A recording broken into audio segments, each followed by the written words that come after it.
Hello everyone, welcome back on the channel. This is Neelam Gehlot, your reasoning mentor. आज का ये video उन सभी एस्पिरेंट्स के लिए बेहद इंपॉर्टेंट और कहीं ना कहीं इंफॉर्मेटिव होने वाला है जो सभी एस्पिरेंट तैयारी कर रहे हैं अपने आईबीपीएस एसओ एग्जामिनेशन की। आपको पता है आईबीपीएस एसओ हमारे रेगुलेटरी बॉडी एग्जाम्स के बाद आईबीपीएस एसओ एग्जामिनेशन एक ऐसा एग्जाम है जिसको बहुत सारे कैंडिडेट्स टारगेट करते हैं, क्योंकि एक तो ये साइक्लिंग एग्जामिनेशन है। आफ्टर इसमें जो आपकी सारी पोस्ट निकलती हैं उनमें से कुछ पोस्ट ऐसी हैं जो आप ग्रेजुएशन के बाद दे सकते हैं और कुछ पोस्ट ऐसी हैं जो आप पोस्ट ग्रेजुएशन के बाद दे सकते हैं।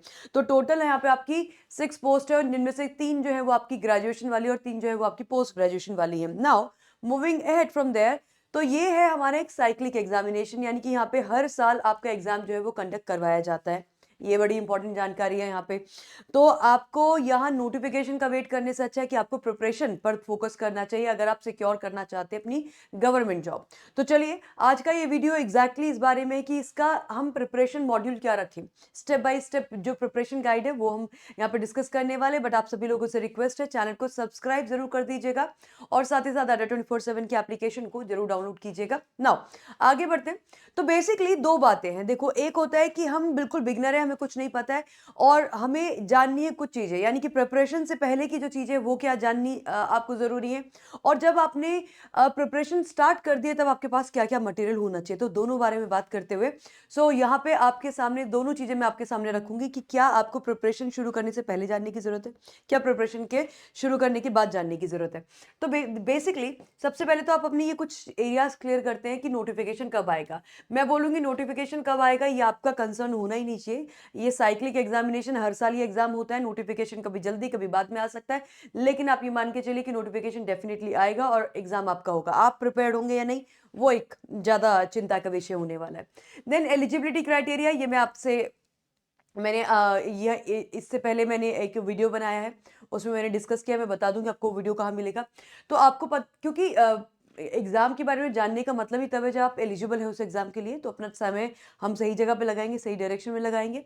एलिजिबिलिटी क्राइटेरिया, सिलेक्शन प्रोसेस कैसे होती है उस एग्जाम की, क्या क्या फेजेस होते हैं वो पता होना चाहिए, एग्जाम पैटर्न और साथ ही साथ एग्जाम पैटर्न। तो ये सारी चीजें आपको अपनी प्रिपरेशन शुरू करने से पहले पता होनी चाहिए।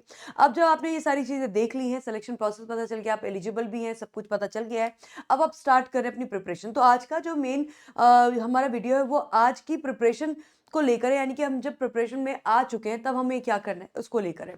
तो अब आफ्टर, यानी कि ये सब करने के बाद अब प्रिपरेशन आप शुरू करें, तब आपको क्या पता होना चाहिए, आपको सिलेबस का बहुत क्लियरली ज्ञान होना चाहिए। आपको पता होना चाहिए आपका पीवाईक्यूज, यानी कि कम से कम पिछले 2 साल के, एटलीस्ट लास्ट 2 इयर्स के जो पीवाईक्यूज हैं वो आपको पता होने चाहिए। कट ऑफ मार्क्स आपके पास होने चाहिए सो दैट यू नो कि स्टैंडर्ड क्या है इस एग्जामिनेशन का, कितने मार्क्स आपको सेक्शन वाइज लेकर आने, कितने मार्क्स आपको ओवरऑल लेकर आने। तो कट ऑफ मार्क्स का क्लैरिटी आपको होना चाहिए।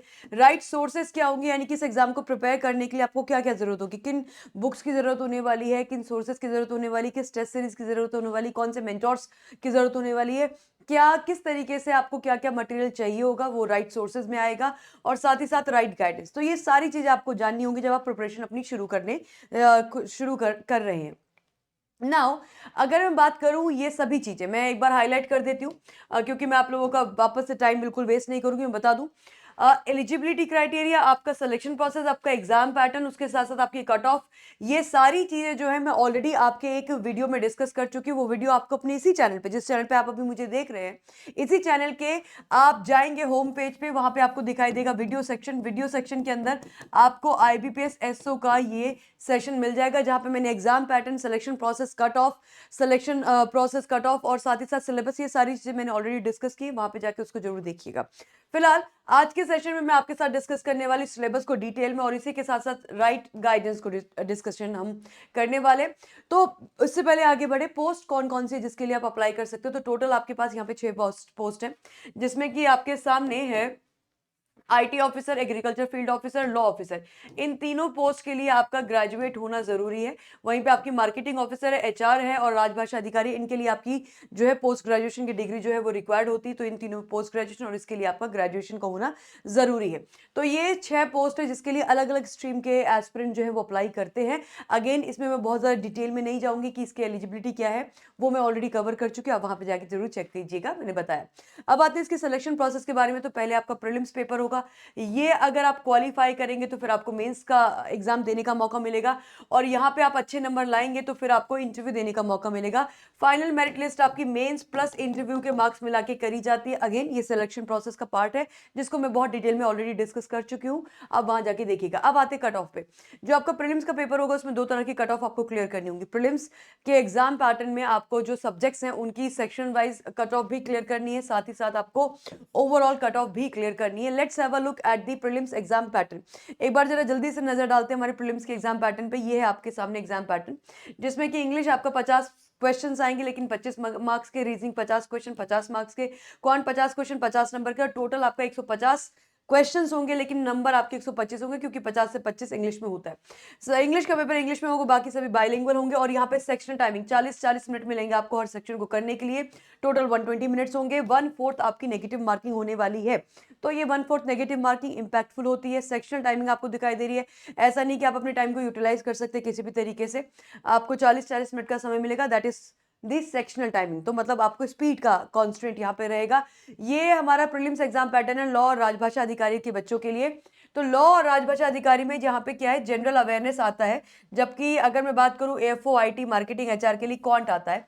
इसमें आपकी क्या आती है, जनरल अवेयरनेस आती है, क्वांट नहीं आती। बस इतने ही डिफरेंस है, बाकी सब कुछ आपकी सेम है। Now moving on to the syllabus. देखो आप बेसिकली आज का मुद्दा है कि हमारी प्रिपरेशन स्ट्रैटेजी क्या होनी चाहिए, लेकिन प्रिपरेशन स्ट्रैटेजी के लिए आपके सिलेबस से ही आपकी प्रिपरेशन स्ट्रैटेजी निकलती है। तो let's have a look at the syllabus part. और अगर मैं बात करूं हमारे प्रीलिम्स एग्जाम पैटर्न की, तो आपके पास इंग्लिश लैंग्वेज है, रीजनिंग है, क्वांट है। और इसके साथ साथ अगर मैं लॉ और राजभाषा की बात करूं तो इंग्लिश लैंग्वेज है, रीजनिंग है, जनरल अवेयरनेस है। तो मेजरली हमारे पास जनरल अवेयरनेस और क्वांट का क्या है, एक इस तरीके से कि हम किसी सेट ऑफ स्टूडेंट के लिए क्वांट आ रहा है, सेट ऑफ स्टूडेंट के लिए आपका जनरल अवेयरनेस आ रहा है। तो इन सभी सब्जेक्ट्स को जरा डिस्कस करते हैं। मैंने इस वीडियो में बाइफरकेट कर दिया है आपके सिलेबस को इस तरीके से कि आपके पास क्या हो, आपके पास एक बिल्कुल क्लियर कट क्लैरिटी आपको मिल जाए कि हमें सिलेबस में क्या पढ़ना है, कब पढ़ना है, कैसे पढ़ना है। तो आपके सिलेबस को मैंने इस तरीके से इजी टॉपिक्स क्या हैं, कॉम्प्लेक्स टॉपिक्स क्या हैं, किसमें आपको ज़्यादा समय लगेगा, प्रैक्टिस किसमें ज़्यादा लगेगी, उस तरीके से मैंने बाइफरकेट कर दिया है। देखो वो टॉपिक जो इजी टू मास्टर है, जिनको आप इजीली समझकर उनमें कुछ प्रैक्टिस करके आप उसमें कॉन्फिडेंस लेकर आ सकते हैं, वो टॉपिक्स क्या हैं। वो टॉपिक है आपका कोडिंग डिकोडिंग। और कोडिंग डिकोडिंग काफ़ी इंपॉर्टेंट भी है क्योंकि फंडामेंटल टॉपिक है रीजनिंग का, इसको करना काफ़ी ज़रूरी होता है। अल्फा न्यूमेरिक सीरीज काफ़ी आसान हो जाता है, अल्फाबेट टेस्ट काफ़ी आसान हो जाता है। डायरेक्शन डिस्टेंस में बहुत ज़्यादा कॉन्सेप्ट्स नहीं है, बट विद प्रैक्टिस इसको हम अच्छा कर सकते हैं इस टॉपिक को। ब्लड रिलेशन कुछ बच्चों के लिए कॉम्प्लेक्स होता है, लेकिन कुछ का अगर ब्लड रिलेशन का ज्ञान यानी कि सोशल रिलेशनशिप को आप ठीक से समझ पाते हैं, कैलकुलेट कर पाते हैं, तो ये काफ़ी आसान है। इनइक्वालिटी में बोलूँगी बहुत ही आसान टॉपिक है, पूरे के पूरे रीजनिंग में सबसे ज़्यादा आसान टॉपिक अगर कुछ है तो इनइक्वालिटीज़ है। देन ऑर्डर एंड रैंकिंग, ये भी आपका काफ़ी आसान टॉपिक है। तो ये जितने भी टॉपिक आपके सामने है ईजी टू मास्टर टॉपिक है। इनमें कॉन्सेप्ट्स डेफिनेटली हैं, लेकिन कॉन्सेप्ट्स को हम इजीली मास्टर करके इसकी प्रैक्टिस करके इन एरियाज में आपको काफ़ी कॉन्फिडेंस महसूस करा सकते हैं। देन आते हैं आपके कॉम्प्लेक्स टॉपिक। उन कॉम्प्लेक्स टॉपिक में जो सबसे पहला टॉपिक आपका है वो है स्लॉग्स। इसको आपको दोनों तरीके से कवर करना होता है, मतलब आपको इसमें कॉन्सेप्ट्स को भी अच्छे से पढ़ना है और कॉन्सेप्ट के साथ साथ आपको इसमें प्रैक्टिस भी अच्छी करनी है, ताकि आपका कॉन्सेप्ट और प्रैक्टिस से ही आपका स्लॉग्स क्या बेहतर हो सकेगा। डेटा सफिशिएंसी कंप्लीटली आपका प्रैक्टिस वाला टॉपिक है, यहाँ पे कॉन्सेप्ट जैसा कुछ है नहीं, तो एंटायरली प्रैक्टिस कीजिए, अच्छा ये टॉपिक हो जाएगा। इनपुट आउटपुट भी आपका एंटायरली प्रैक्टिस वाला टॉपिक है, यहाँ पे भी एंटायर प्रैक्टिस डिमांड होती है। सीटिंग अरेंजमेंट भी कंप्लीटली प्रैक्टिस पर है और ये भी आपका प्रैक्टिस पे है। ये मैं बोलूंगी इस टॉपिक को अच्छा करने के लिए आपके पास एक अच्छी गाइडेंस का होना जरूरी है, क्योंकि इन क्वेश्चंस क्रिटिकल रीजनिंग जिसमें कि स्टेटमेंट, अजम्पशन, आर्ग्यूमेंट, ये सारी चीजें आती हैं, अगर आप एक अच्छे मेंटोर की गाइडेंस में ये क्वेश्चन नहीं लगा रहे तो बहुत ज्यादा गलतियां होने के चांसेस है। तो टोटल 13 टॉपिक्स यहाँ पे आपके रीजनिंग के लिखे हुए, जिसमें से आपने देखा ये जो आपके मेजर टॉपिक है ये वाले, ये आपके वो टॉपिक है जो केवल प्रैक्टिस है। यानी कि अगर अभी भी आप तैयारी करना शुरू करो, अपने आप से एक पजल और सेटिंग रोज लगाओ, तो आई थिंक आप काफी बेहतर कर पाएंगे, क्योंकि यहाँ पे केवल प्रैक्टिस रिक्वायर्ड है, लेकिन उसके लिए आपके पास राइट मटेरियल, राइट सोर्सेज होनी चाहिए। This is the break down for your reasoning syllabus. आप शुरुआत हमेशा यहाँ से करेंगे और साथ ही साथ आप इस एरिया को स्पेशली सीटिंग और पजल्स को साथ में लेके चलेंगे, क्योंकि ये आपके 50 क्वेश्चन जो रीजनिंग के आने वाले उसमें से कम 25 से 30 नंबर आपका यहाँ पे लिया जाएगा, जो कि है आपका पजल्स एंड सीटिंग वाला एरिया। आई होप ये क्लियर हुआ होगा। आगे बढ़ते हैं। अब हम आए हमारे इंग्लिश के टॉपिक पे। इंग्लिश का टॉपिक को मैंने डिवाइड करा है एज जो ग्रामर बेस्ड टॉपिक्स हैं और साथ ही साथ जो हमारे वोकैबुलरी और रीडिंग कॉम्प्रिहेंशन पर बेस्ड टॉपिक्स है।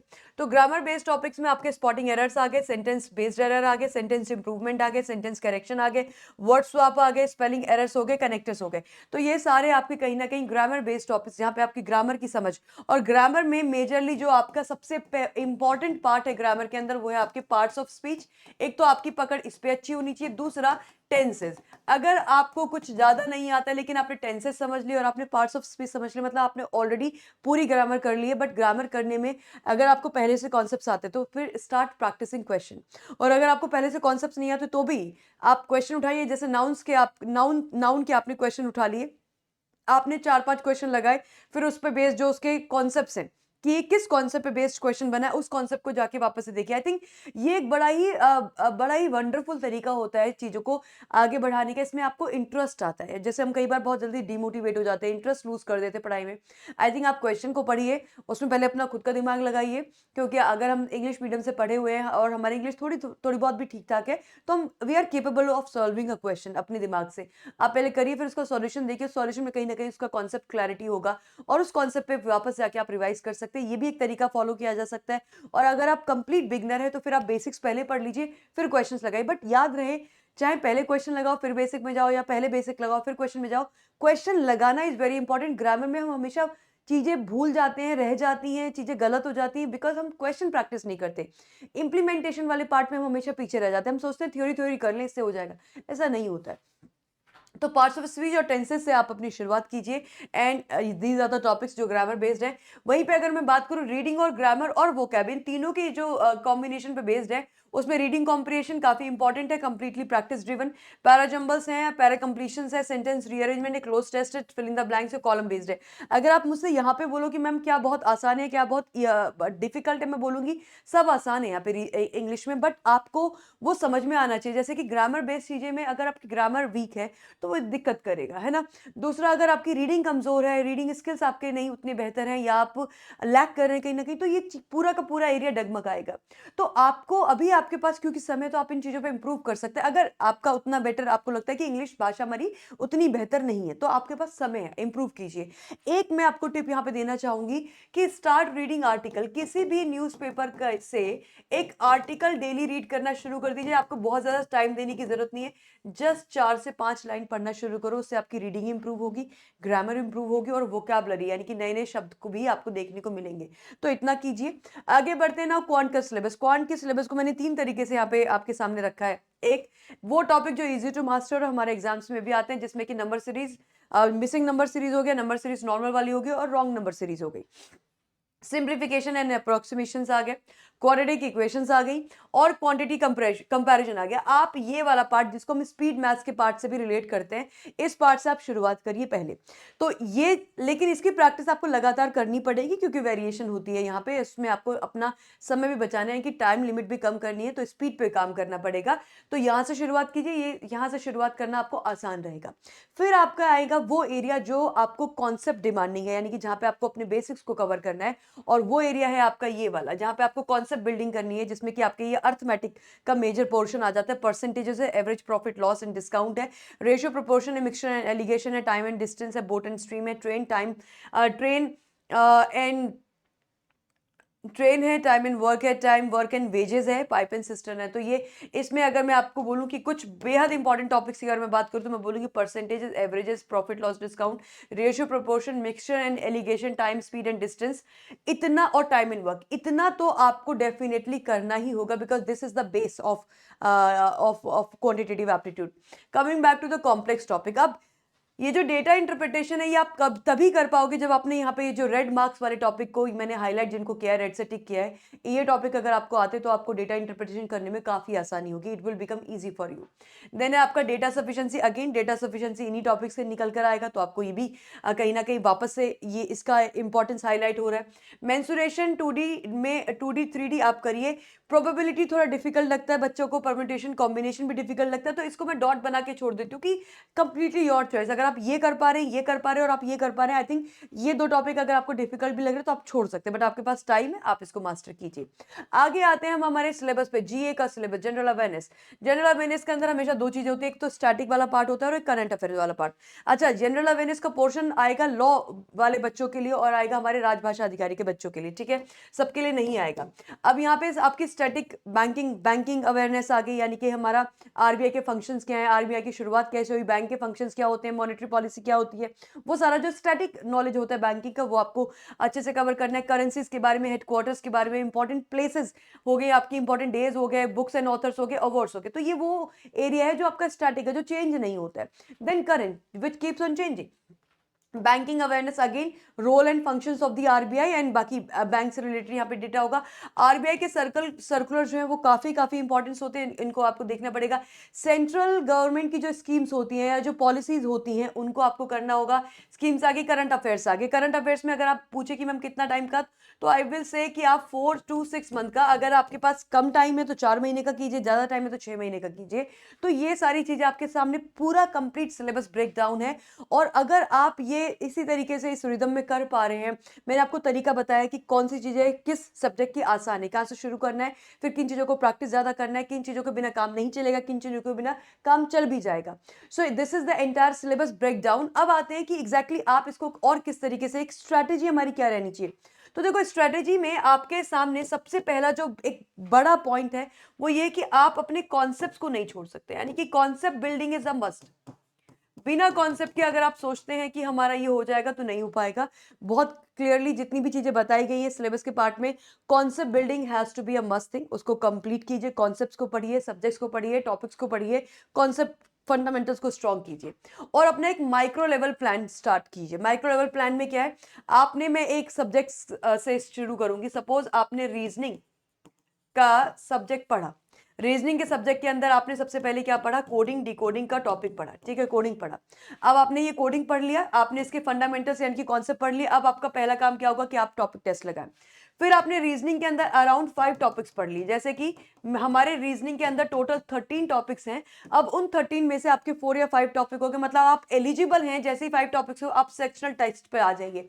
सेक्शनल टेस्ट क्या है कि रीजनिंग के 50 क्वेश्चन का पूरा एक टेस्ट होगा। Yes, I do understand. आप बोलोगे कि मैम हमने तो पूरे टॉपिक अभी करे नहीं, बट आपने 13 में से 5 टॉपिक तो कर लिए। तो जब 50 क्वेश्चन आपके उन 45 मिनट्स का आपको टाइम मिलेगा, 40 मिनट्स का आपको टाइम मिलेगा और 50 क्वेश्चन का सेक्शन टेस्ट आएगा, उस 40 मिनट्स के टाइम में जो 5 टॉपिक आपने कर लिए, क्या उसको भी आप कर पा रहे हैं? इससे ना आपको जल्दी ये पता चल पाएगा कि आप सही डायरेक्शन में जा रहे हैं या नहीं जा रहे हैं। और अगर जितना जल्दी हमें ये पता चल जाए हमारी डायरेक्शन सही है, हमें कितनी मेहनत करनी और है, हमें कितना और आगे बढ़ना है, उतना आपके पास समय होगा अपने आप को इम्प्रूव करने का। इसलिए पहले एक टॉपिक कवर हुआ, टॉपिक टेस्ट लगाइए। जैसे आपके 4 से 5 टॉपिक कवर हुए, सेक्शन टेस्ट लगाइए। और जैसे ही आपका सिलेबस, जब आपका सिलेबस, मैं बोलूंगी कि 80% अगर आपका सिलेबस हो जाता है तो फिर आप आ जाइए अपने मॉक टेस्ट लगाने पर। और वो लेकिन 80% सिलेबस आपका बाकी सारे सब्जेक्ट्स के रिगार्ड में भी मैं बात कर रही हूँ। तो आई होप ये क्लियर हुआ होगा।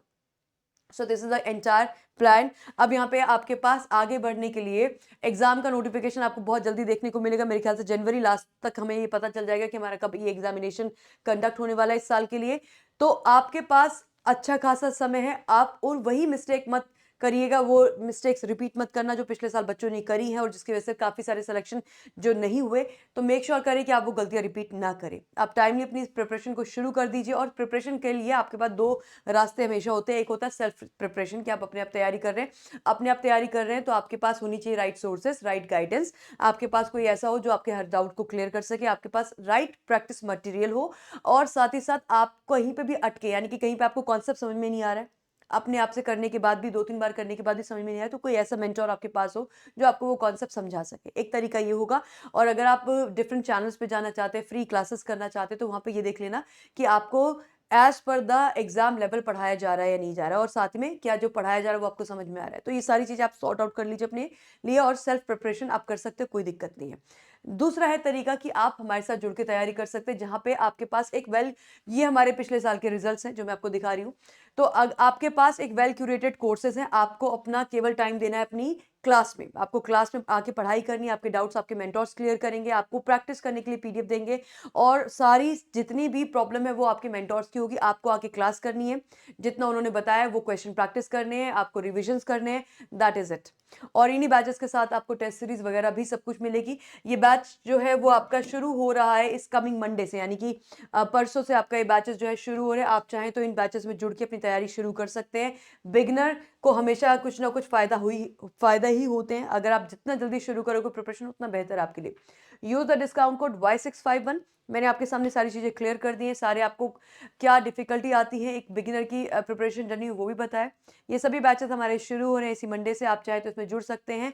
और साथ ही साथ आप चाहें तो ये आप बैंक महापैक प्लस में भी जुड़ सकते हैं। This is a discount code. Bank महापैक प्लस के अंदर भी आपको आईपीएस के बैचेस यानी कि एसओ के बैचेस आपको मिल जाएंगे।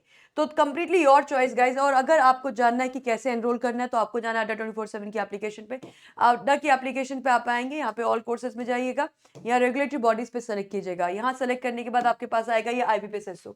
यहाँ आपके पास दो चॉइसेस है, या तो आप आईबीपीएस एसओ के बैचेस में, जिसमें मैंने बताया कि ये 5 जनवरी से, देखिए the batch is starting from 5th of Jain, जैसा कि मैंने आपको बताया 5 जनवरी से ये बैच शुरू हो रहा है। तो या तो आप डायरेक्टली बैच में क्लिक करके बैच में जा सकते हैं, या फिर आप यहाँ पे बैंक महापैक प्लस में ये सभी बैचेस आपको मिलेंगे। ये सारे बैचेस जो है, और इसके अलावा बहुत सारे बैचेस है बैंक महापैक प्लस में मिलते हैं, आप उसमें भी जा सकते हैं। यहाँ पे फायदा ये होगा कि आपको आईबीपीएस एसओ के अलावा और बहुत सारे बैचेस आपको करने को मिल जाएंगे। जैसे कि अगर आप जानना चाहें तो इसमें आप नीचे आएंगे आईबीपीएस, ये देखिए यहाँ पे आपको पता चल जाएगा ये सभी एग्जाम्स, यानी कि सारे के सारे आपके बैंक एंड इंश्योरेंस के एग्जामिनेशन, रेगुलेटरी बॉडी के एग्जाम, ये सारे एग्जाम्स जो हैं इसमें आते हैं। और इसी के अंदर आपका आईबीपीएस एसओ का एग्जाम भी बैंक महापैक प्लस में कवर होता है। तो ये आपके पास एक चॉइस है, आप ऐसा कर सकते हैं। दूसरा, आप आईबीपीएस एसओ के बैच में जा सकते हैं। ये इसकी 9 मंथ की वैलिडिटी है, और इसी तरीके से जाके बाय नाउ कीजिएगा बैच में, और यहाँ पे अपने डिस्काउंट कोड लगाइएगा Y651 जो आप लोगों की स्क्रीन के नीचे चल रहा है, and this is the fees you will have to pay. तो बेसिकली बैच आपका 5th ऑफ जैन से शुरू हो रहा है, इसमें लेट मत करें। और साथ ही साथ इसमें आप लोग इस बात का ध्यान रखिएगा कि डिस्काउंट कोड जरूर लगा देना। इसके साथ साथ ये आपका डिस्काउंट कोड है, और ऐप पे जाके बाय करेंगे तो आपको थोड़ा और डिस्काउंट मिल जाएगा। तो with this I will wind up the session. हो सकता है आपके कुछ कमेंट्स या डाउट्स अभी रह गए हो, तो let me know in the comment section, I will be happy to answer that. और मंडे को डेमो क्लासेस जरूर कीजिएगा। Thank you everyone for watching, and अगर ये वीडियो अच्छा लगा और इन्फॉर्मेशन अच्छी लगी तो लाइक कीजिएगा।